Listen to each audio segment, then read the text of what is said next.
Bismillahirrahmanirrahim. Assalamualaikum warahmatullahi wabarakatuh. Alhamdulillah. Nahmaduhu wa nasta'inuhu wa nastaghfiruh. Wa na'udzu billahi min syururi anfusina wa min sayyiati a'malina may yahdihillah. Alhamdulillah, di kesempatan kali ini kita akan mempelajari salah satu materi dari ilmu mantik, yaitu hujjah. Sebelumnya yang saya hormati dosen pengampu Ustadz Muhammad Hasim Panirin, SPD, APD, dan teman-teman. Mari kita sama-sama melakukan pembelajaran kali ini dengan berbasmalah. Bismillahirrahmanirrahim. Nah, selanjutnya kita akan belajar tentang hujjah, ya, salah satu pembahasan daripada ilmu mantik.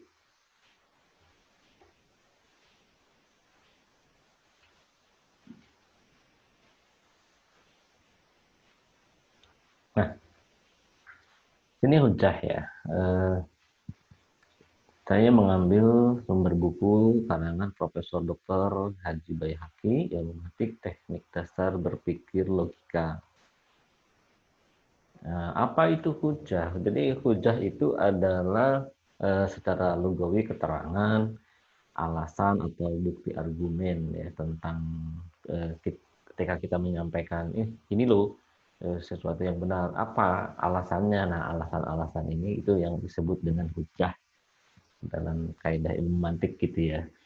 Hujjah adalah istilah yang banyak dipergunakan dalam Al-Quran dan literatur Islam, bermakna tanda, bukti, atau dalil, atau argumentasi tentang sesuatu itu ya. Ini sangat menarik kalau kita pembicaraan tentang hujjah ini. Sehingga hujjah ini bisa diartikan kadang-kadang dipakai untuk perdebatan. Zaman dulu suka perdebatan dengan ilmu atau tentang fikih atau tentang apa. Nah, biasanya disandarkan dengan alasan-alasan atau argumen-argumen itu sehingga bisa mengalahkan lawan, atau kalau memang dia menang tak terbantahkan gitu ya. Karena memang ilmu mantik itu adalah mencari kebenaran atau mencari kesimpulan yang benar supaya tidak mendapatkan kesimpulan yang salah gitu. Nah, selanjutnya hujjah kita juga bisa jadikan argumentasi yang kokoh yang membungkam seseorang yang berusaha membantah argumen kita gitu ya, atau mencari-cari alasan. Nah, hujjah ada dua nih. Yang pertama ada nakliyah, yang kedua ada akliyah. Nah, kalau nakliyah itu adalah bersumber dari Al-Quran atau firman Allah atau hadis atau sunnah Rasulullah, dan ditambahkan di sini adalah sunnahnya Khulafaur Rasyidin. Jadi sunnahnya Khulafaur Rasyidin ini termasuk dalam hujjah nakliyah. Kenapa? Karena ada sabda Rasulullah SAW, yaitu ittaku bisunnati wa sunnati al-khulafaur rasyidin. Jadi apa yang menjadi sunnah para sahabat termasuk di sini dalam akliyah gitu ya. Nah, namun dalam ilmu mantik ini tidak dibahas lebih jauh karena kita sedang berpikir logika. Berarti kita akan membahas lebih jauh tentang hujjah akliyah, yaitu keterangan atau alasan-alasan, bukti-bukti, argumen yang bersumber dari akal pikiran. Itu ya, dalam ilmu mantik ini banyak dibahas itu. Nah, apa saja jenis-jenisnya? Jenis-jenis dari hujjah akliyah ini ada 5, teman-teman ya. Yaitu ada hitobiyah, ada si'riyah, ada jadaliyah, ada sabsatiyah, dan ada burhaniyah. Jadi ada 5. Sekali lagi, hujjah akliyah dibagi menjadi 5. Yang pertama ada hitobiyah, ada si'riyah, jadaliyah, sabsatiyah, dan burhaniyah. Apa itu hujjah hitobiyah? Yaitu keterangan atau alasan yang disusun dari kalimat-kalimat yang menggunakan landasan-landasan kitab-kitab yang ma'ruf dan mu'tabar, kitab-kitab yang dipercaya, atau alasan-alasannya berdasarkan kepada ulama-ulama yang masyhur, ucapannya dipandang benar. Banyak sekali ya kitab-kitab masyhur ada di belakang. Kemudian contohnya nih, ketika seorang santri ingin belajar nih, ada 2 santri nih belajar nih, yang satu bilang nahwu dulu, nah yang satu bilang fikih dulu. Ketika ditanya kenapa kamu nahwu dulu, oh alasannya karena ulama A dulu mengatakan bahwa belajar nahwu sehingga nanti kalau menerjemahkan kitab-kitab tidak salah. Nah yang fikih juga punya argumen. Oh fikih dulu karena kita harus suci dulu sebelum belajar itu harus bersih dari ini. Berdasarkan kitab Adnu yang ulama anu. Sehingga dia bilang kalau belajar kitab fikih, nahwu juga pasti akan bisa gitu. Jadi ada alasan-alasan. Nah alasan tadi tuh mau orang pilih nahwu, mau orang pilih fikih dulu, alasannya berdasarkan kitab sebelumnya yang atau ulama sebelumnya, ya itulah yang disebut dengan hujah akliyah hitobiah. Gitu ya teman-teman. Kemudian ada lagi hujah syi'riyah. Nah, ini keterangan atau alasan ya ini berlandaskan syair atau gubahan atau ungkapan yang sengaja dibuat. Nah, ini biasanya mempengaruhi perasaan. Contoh misalkan ya ada anak sakit disuruh minum obat. Nah, si ibunya biasanya kan memberikan alasan kenapa anak itu minum obat. Jangan dikasih obat nih, obatnya pahit gitu ya. Terus ibunya bilang, nah ini obat ini biar sembuh gitu. Ini obatnya manis, rasa stroberi. Oh, enak banget. Ayo biar cepat sembuh. Nah, alasan-alasan tadi itu ke anaknya mempengaruhi anaknya supaya anaknya ngikut omongannya, tidak bisa dibantah supaya minum obat itu masuk ke kategori hujah sikriyah. Dia mempengaruhi pengerasaan anak supaya membayangkan obat itu enak, manis gitu ya. Judulnya bisa diminum gitu ya. Bahkan ekspresi ibunya tuh sambil gitu ya, contohnya. Masuk kategori hujah akliyah sikriyah. Nah, kemudian yang ketiga ada hujah jadaliyah, yaitu keterangan yang berdasarkan rangkaian-rangkaian kalimat umum yang diakui kebenarannya orang banyak. Jadi omongan-omongan umum. Ini saya kasih contoh ketika Belanda menyerang, contoh ya, Belanda menyerang kota Bandung misalnya. Ada dua orang berpendapat, yang satu keluar dari Bandung, begitu ya, dengan alasan kita akan melawan Belanda dari luar, ya secara umum benar gitu. Tapi satu lagi, saya mah tetap di Bandung. Loh, emang kenapa kamu di Bandung? Saya di Bandung bukan mengikut Belanda, tapi pura-pura menjadi mata-mata. Nah, itu juga masuk kategori ke hal umum yang sudah berarti kan dipercaya kebenarannya. Mau jadi mata-mata benar, mau nyerang Belanda dari luar Bandung juga benar. Ya, itu masuk ke kategori jadaliyah. Selanjutnya adalah hujah sabsatiyah. Nah, ini alasan-alasan atau bukti ya kalimatnya tampak benar padahal tidak benar. Ini memang salah ya. Contoh kayak pedagang emas imitasi, ya, pedagang emas imitasi ini. Dia meyakinkan calon konsumennya nih emas asli, ini sertifikatnya, ini kwitansi belinya. Meyakinkan sekali kepada calon konsumennya. Padahal itu imitasi ya.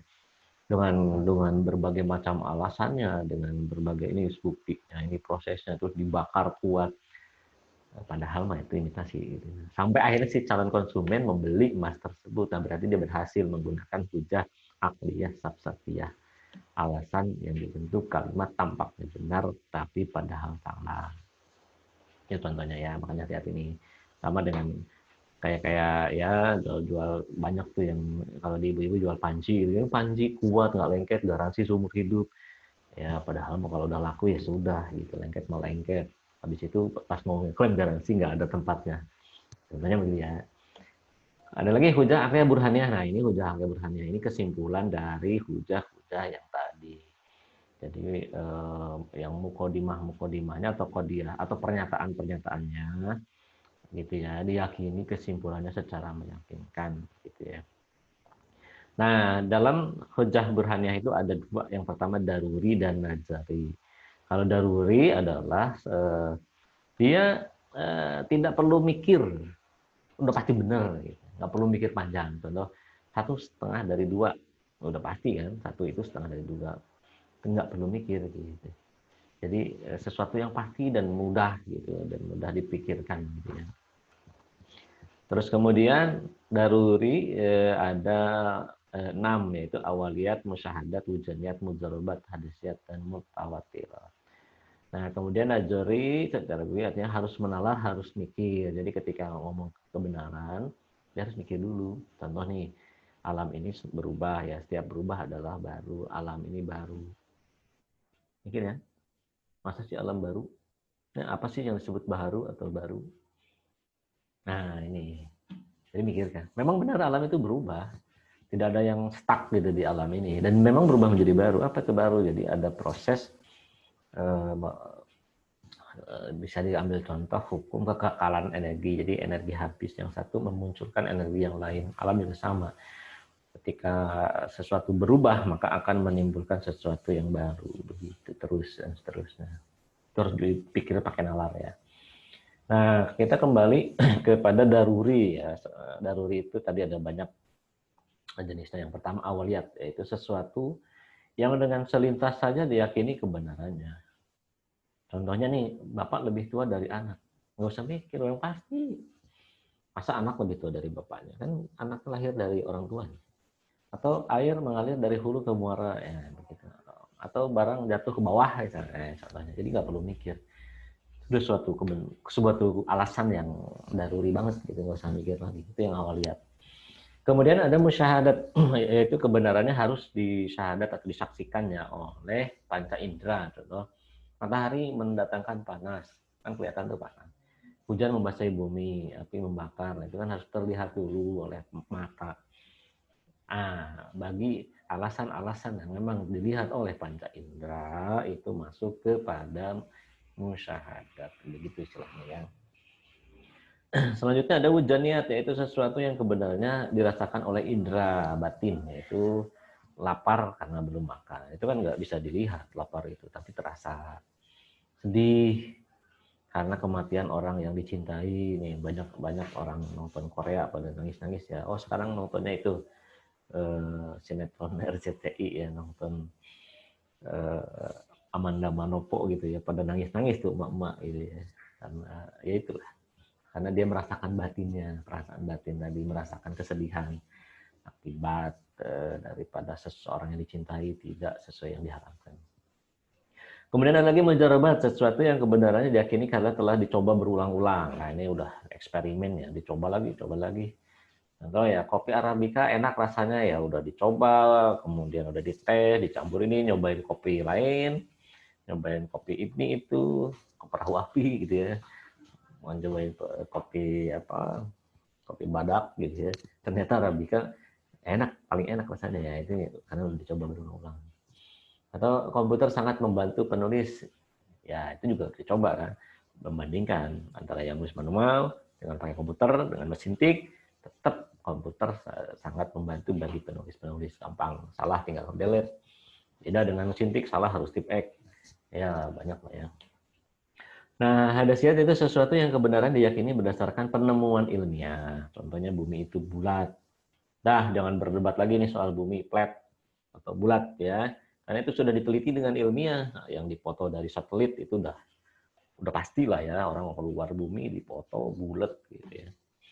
Kemudian virus corona mematikan. Nah, kenapa? Karena ada penelitiannya, ada korbannya gitu, contohnya. Jadi, jangan ada lagi orang yang tidak percaya corona. Ya, memang ada orang meninggal, ada. Cuma tidak terlihat oleh mata, tapi bisa dibuktikan secara ilmiah. Ini masuk kepada akliyah, ya, masuk kepada hadasiyah. Kemudian ada lagi mutawatir, sesuatu yang diyakini kebenarannya. Karena orang memberitakan, banyak yang memberitakan itu, sehingga nggak mungkin bohong. Contohnya nih, di Jerman ada Berlin, di website ada, di koran ada, di Facebook ada, di Masjidil Haram ada Ka'bah, ya di TV ada, di koran ada, di internet ada. Jadi nggak mungkin lagi orang bohong. Padahal kita belum pernah melihat dengan panca indera ke sana. Tapi kita yakin itu benar karena ada orang banyak memberitakan itu, gitu, sehingga tidak memungkinkan untuk berbohong. Alhamdulillah ya, itu tentang puja. Alhamdulillah sangat banyak sekali. Tinggal bagaimana kita mempraktekkan dalam kehidupan sehari-hari. Dan saya ucapkan terima kasih nih kepada dosen kami, ini dosen terbaik IAI Al-Hadis, Ustadz Hashim Paniri, dan juga terima kasih kepada Profesor Dr. Baihaqi yang telah mengarang buku ini sehingga bisa bermanfaat dan bisa dipelajari. Itu aja. Bagi teman-teman yang ingin berdiskusi, tanya-tanya, silakan komen, insya Allah akan saya jawab. Ya, kalau tidak bisa, nanti kita bisa minta bantuan dosen pembimbing kita. Jangan lupa like, komen, subscribe, dan lonceng supaya channel ini makin baik. Demikian. Assalamualaikum warahmatullahi wabarakatuh. Terima kasih. Dadah.